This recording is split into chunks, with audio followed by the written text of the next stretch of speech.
Imagine the tension in the air as Enki and Ninharsag prepared to meet. But instead, a twist of fate suspended the meeting. Ninharsag, with a heart heavy with responsibility, decided to guide everyone with his words. He spoke to them of their struggles and their shared disappointments, but also of a hopeful future. He urged them to stop crying, to let their feelings bloom again. He promised them a divine man named Yosu, who would appear before them a beacon of truth and love. This divine man, he said, would show them the way, channeling the storm into a nurturing rain for the flowers of their hearts. Yet, as Ninharsag spoke, his words echoed in a hall of skepticism.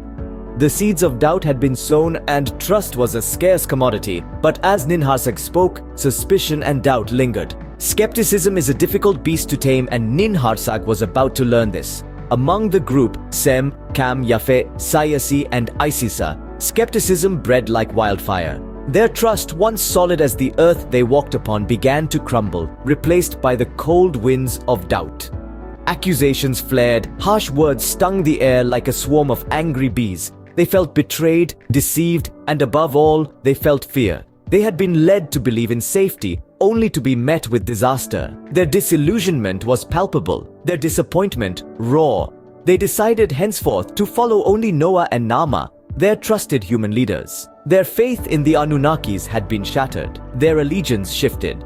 In the face of such skepticism and accusation, Ninharsag, the one who had always loved them, could only make a plea for sanity. The storm of distrust had arrived, and it was a tempestuous one indeed. As Ninharsag left, there was a sense of despair, but also a glimmer of hope. The aftermath of the meeting was a landscape of uncertainty. There was skepticism, yes, but there was also an undercurrent of anticipation, a silent promise of something better that could be on the horizon. Ninharsag, ever the optimist, chose to ignore Japhet's last sentence, the one that was tinged with despair. He firmly believed that humans, resilient as they are, would take time to ponder his words. He knew that they would eventually come to see the silver lining, no matter how thin it might seem at the moment. And he was right. Not a month had passed before Shem, Ham, and Japheth found themselves in the company of their parents, Noah and Nama, in their not-so-secret enclave of eternity. They were no longer just the offspring of their parents, they were the bearers of a new hope, a new vision for the future. Their hearts, once heavy with skepticism, were now lighter, filled with an optimism that was infectious. Their despair was slowly being replaced by a hope for well-being, for a future that was brighter than the present. They were the embodiment of the resilience that Ninharsag had so admired in humans. In the midst of despair, a new hope was kindling, a hope that would guide them towards a future that was filled with love, not lament, and peace, not war. While all this was happening, Enlil was watching, and he was not pleased.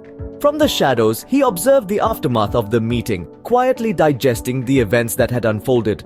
The world he knew was transforming right before his eyes, and he felt a sense of unfamiliarity creeping in. This was not the order he was accustomed to. Enlil saw the skepticism in the humans, their growing distrust of the Anunnakis. He noted their strength, their resilience, and their determination to shape their own destiny. Such audacity was both intriguing and unsettling. They were creatures of his kin's creation, yet they were evolving beyond their creator's control.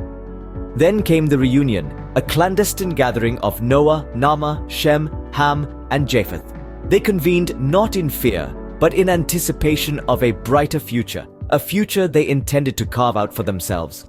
Enlil watched as a sense of hope kindled among them, a flame that refused to be extinguished. He pondered over their words, their actions, their spirit.